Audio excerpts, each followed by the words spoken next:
कहते हैं समय एक निरंतर बहती धारा है। हम जन्म लेते हैं, चलते हैं, उम्र बढ़ती है और समय चुपचाप आगे बढ़ता रहता है। लेकिन ऋषि लोक में एक ऐसी कथा कही जाती है जो इस पूरी धारणा को ही उलट देती है। एक ऐसी कथा जहां समय रुका भी था, टूटा भी था और दो दिशाओं में एक साथ बह भी रहा था। एक ऐसी कथा जिसे आज हम काल नाड़ी का रहस्य के नाम से सुनते हैं। यह कहानी पुराणों के प्रमुख ग्रंथों में नहीं मिलती, क्योंकि यह कथा समय की तहों में दब गई थी। केवल कुछ ऋषियों की स्मृति में, कुछ योगियों की अंतर्दृष्टि में और कुछ पत्तियों पर लिखे भूले संकेतों में। आज हम उस खोई हुई कथा को फिर सुनेंगे। त्रेता युग के उत्तरार्ध की एक अनसुनी कथा, ऋषि मैत्रेय सुत की। नमस्कार दोस्तों, मैं आपका दोस्त आशीष मिश्रा और आप देख रहे हैं रील पुराण। वीडियो में आगे बढ़ने से पहले चैनल को सब्सक्राइब करना ना भूलें और इंस्टाग्राम आईडी को भी फॉलो करें, क्योंकि यहाँ पे मिलेगा आपको अनसुनी कहानियों का भरपूर खजाना। तो चलिए आगे बढ़ते हैं। हिमालय की दुर्गम तलहटियों में, जहाँ बर्फ की चुप्पी भी तपस्या जैसी लगती है, वहाँ एक युवा ऋषि साधना में लीन थे। ऋषि मैत्रेय सुत। नाम से आप समझ ही गए होंगे, वे महान ज्ञान संपन्न महर्षि मैत्रेय के शिष्य थे। महर्षि मैत्रेय का उल्लेख भागवत पुराण, विष्णु पुराण और महाभारत के शांति पर्व में मिलता है, परंतु मैत्रेय सुत का नाम किसी ग्रंथ में नहीं मिलता। यही उनकी कहानी को रहस्यमय बनाता है। कहते हैं वे एक प्रश्न में ही डूबे रहते थे, क्या समय बहता है? यह समय सिर्फ एक भ्रम है। योग वशिष्ठ में लिखा है, समय मन का निर्माण है, और ब्रह्मांड पुराण कहता है, ब्रह्मा का एक श्वास अनंत युगों के समान है। इन शास्त्रीय कथनों ने मैत्रेय सुत की जिज्ञासा को और बढ़ा दिया था। वर्षों तक ध्यान, तप और मौन में रहने के बाद एक दिन उन्हें वह दिखाई दिया जो किसी साधारण मानव की दृष्टि के पार था। एक रात जब अमावस्या की नीरवता पूरे पर्वत पर छाई थी, ऋषि की गुफा में एक हल्की सी चमक प्रकट हुई।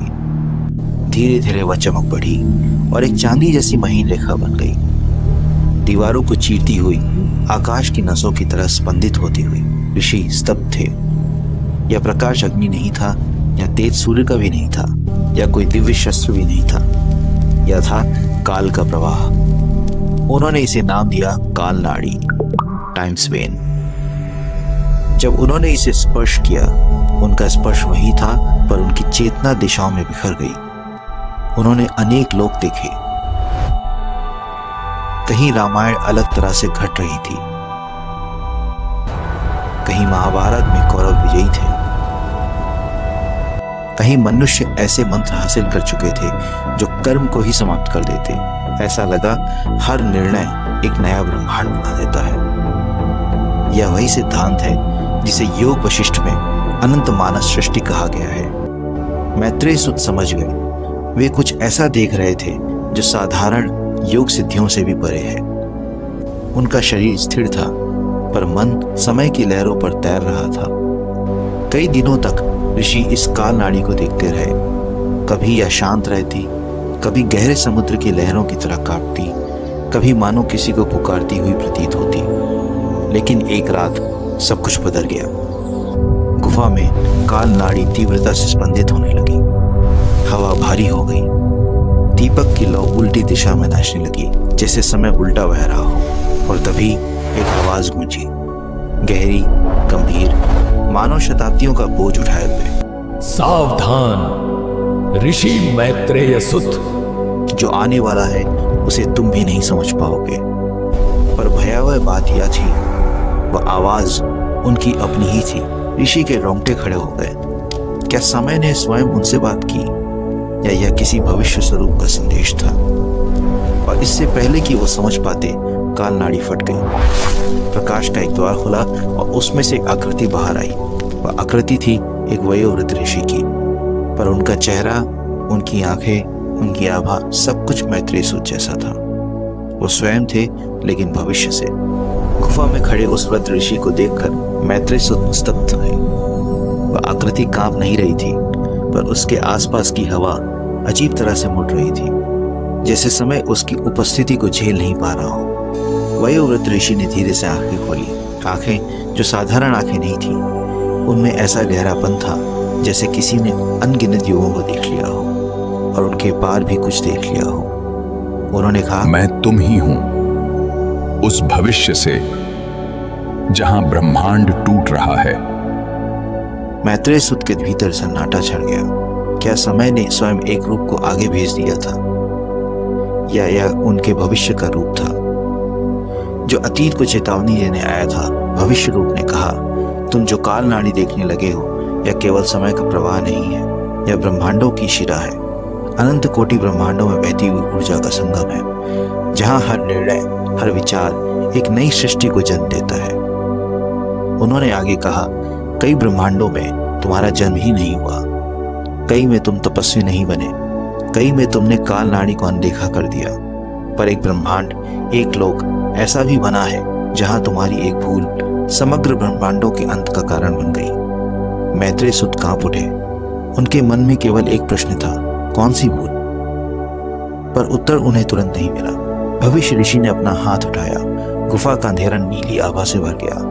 एक एक कर दृश्य सामने आने लगे, जैसे कोई ब्रह्मांडों का वृत्तांत खोल रहा हो। पहले दृश्य में रावण विजय पा चुका था।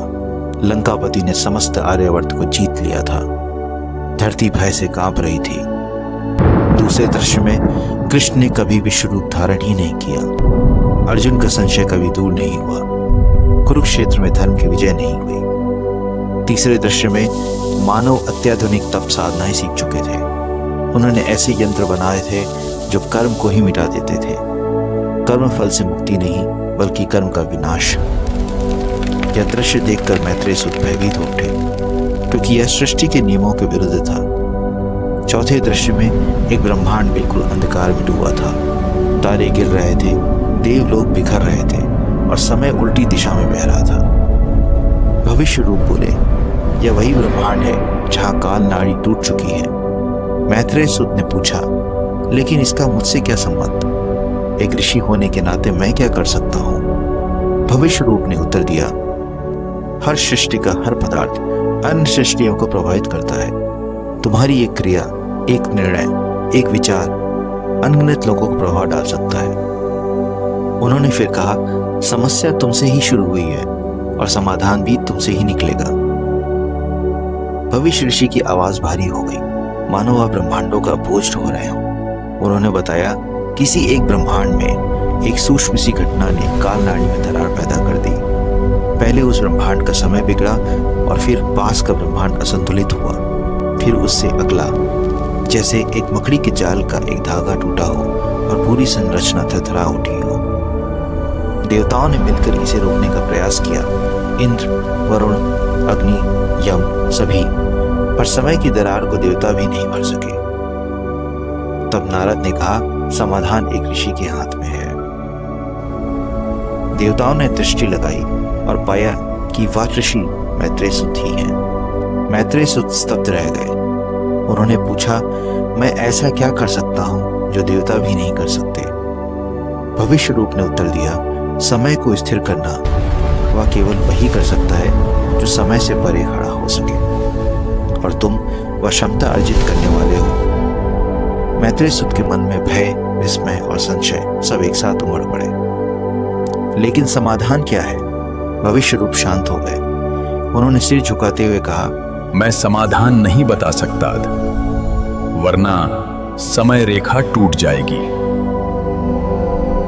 और यह कहकर उन्होंने अपनी आंखें बंद कर ली। उनकी देह चमकने लगी, धीरे धीरे धुंधली कंपित, जैसे कोई धुंध बनकर हवा में घुल रहा हो। भविष्य ऋषि के विलीन होते ही गुफा में गहरा मौन छा गया। काल नाड़ी अब पहले से अधिक तीव्र चमक रही थी। उसकी स्पंदन लहरें मानो मैत्रेय सुत के हृदय से टकरा रही थी। अब उन्हें समझ में आ गया था, समस्या बाहर नहीं है, समस्या उनसे जुड़ी है। पर समाधान क्या है? कौन सी भूल, कौन सा निर्णय? उन्होंने प्राणायाम किया, नेत्र बंद किए और अपनी चेतना को काल नाड़ी में प्रवाहित कर दिया। क्षण भर में वे अनेक लोगों से गुजरने लगे। कहीं वे शिक्षक थे, कहीं राजकुल के पुरोहित, कहीं साधारण गृहस्थ, कहीं अदिति तपस्वी। पर एक दृश्य उन्हें बार बार दिखाई दिया। एक ब्रह्मांड जहां वे एक अद्वितीय ग्रंथ लिखते हैं, काल चक्र सिद्धांत संग्रह। उस ग्रंथ में समय को रोकने, समय को मोड़ने और समय को बांटने की विधियां वर्णित थी। एक प्रकार का कॉस्मिक मैनुअल। कुछ ब्रह्मांडों में यह ग्रंथ महान योगियों को ज्ञान देता था, पर कुछ में इसी ग्रंथ का दुरुपयोग कर असुरों ने समय विनाशक प्रयोग किए थे। देखते देखते समझ में आ गया यह ग्रंथ ही विनाश की जड़ है, और तब उन्होंने वह सुना जो देवताओं ने कहा था। एक ऋषि की भूल से समय का जाल टूट गया। मैत्रेय सुत के हृदय पर मानो बिजली गिरी हो, और भूल उन्हीं की थी। मैत्रेय सुत ने अपनी दृष्टि और गहराई में डुबोई। उन्होंने 2 संभावित समय रेखा देखी। पहली समय रेखा, वे ग्रंथ लिखते हैं, कुछ लोगों में यह वरदान बनता है, पर अन्य अनगिनत ब्रह्मांडों में यह काल नाड़ी के टूटने का कारण बनता है। दूसरी समय रेखा, वे ग्रंथ नहीं लिखते, तो कई ब्रह्मांड एक महत्वपूर्ण ज्ञान से वंचित रह जाते हैं। जहां यह ज्ञान आवश्यक होता है, वहां धर्म की स्थापना नहीं हो पाती। यह था धर्म का महाविरोधाभास। कुछ बचाने पर कुछ खोना पड़ता है, और कुछ ना करने पर भी कुछ नष्ट हो सकता है। ऐसा दुविधामय क्षेत्र गीता में वर्णित है, कर्म और कर्म अकर्म का सूक्ष्म अंतर। मैत्रेय सुत के मन में प्रश्न उठा, जब हर कर्म किसी न किसी ब्रह्मांड को प्रभावित करता है, तो सही कर्म क्या है? उत्तर एक ही था, जिस कर्म का मूल अहंकार नहीं परम कल्याण हो, वही सही है। और तब उन्होंने निर्णय ले लिया। ब्रह्म मुहूर्त का काल था। नदी पर चंद्रमा की मंद छाया पड़ रही थी। मैत्रेय सुत ने ताड़पत्र निकाला, कलम उठाई और गहरी सांस ली। सृष्टि मानो प्रतीक्षा कर रही थी। क्या यह ऋषि वही ग्रंथ लिखेंगे जो अनगिनत ब्रह्मांडों को डुबो देगा? उन्होंने कलम चलाई, पर ग्रंथ नहीं लिखा। उन्होंने सिर्फ 3 पंक्तियां लिखी। ज्ञान वहीं दिया जाए जहां पात्र हो। समय को जीतने का उपाय समय स्वामी ही जानते हैं। जो अहंकार से मुक्त हो, वही समय को छू सकता है। दोनों हाथों से उन्होंने ताड़पत्र को उठाया और गंगा की धारा में प्रवाहित कर दिया। तभी काल नाड़ी तेजी से चमकी। पहले सुनहरे रंग में, फिर नीले, और फिर वह एक प्रकाश बिंदु में सिमट कर शांत हो गई, मानो समय की दरार अब भर गई हो।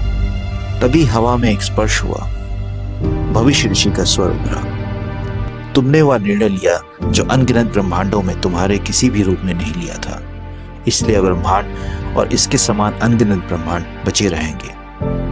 और वह स्वर धीरे धीरे मौन में मिल गया।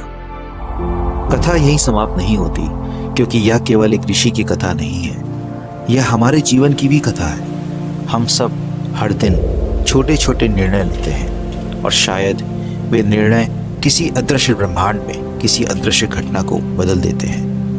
कभी हमें लगता है मेरे एक चुनाव से क्या होगा, पर यह कथा बताती है कभी कभी एक साधारण व्यक्ति का एक सूक्ष्म निर्णय अनगिनत भविष्यों को बदल देता है। हम समय को नहीं बदल सकते, पर हम समय के साथ कैसा व्यवहार करते हैं यह अवश्य बदल सकते हैं। इसी में जीवन का धर्म है, और इसी में इस खोई हुई कहानी का रहस्य छिपा है। सही निर्णय वही है जो किसी एक का नहीं, समग्र का कल्याण करे। यही था काल नाड़ी का रहस्य, ऋषि मैत्रेय सुत की अनसुनी, अनलिखी और अब पुनः सुनाई गई कथा। ऐसे ही ज्ञानवर्धक कहानियों और तथ्यों के लिए रील पुराण को सब्सक्राइब करना ना भूलें। मिलते हैं अगले वीडियो में। जय श्री राम, जय हनुमान।